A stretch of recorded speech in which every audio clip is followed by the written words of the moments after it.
It's a very special award because Pushpa 2 గెలిచిన మొదటి award ఇది. I'd like to dedicate this award to all my fans. I thank you for your love and support. I hope to make you all more proud. I love you, my army. Thank you. And ఇంకా film awards కాబట్టి సరదాగా సినిమాల నుంచి ఒక dialogue చెప్పచ్చు కదా. Okay, సరదాగా Pushpa cinema నుంచి ఒక డైలాగ్. ఆ బిడ్డ మీద ఒక్క గీటు పడ్డా గుంట గంగమ్మ తల్లి జాతరలో ఈ ఆట తలలు నరికినట్టు రప్ప రప్ప నరుగుతా ఒక్కొక్కడిని.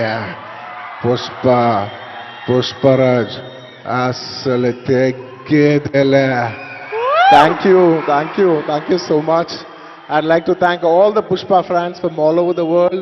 Thank you so much for people all across the country for making this film a phenomenon.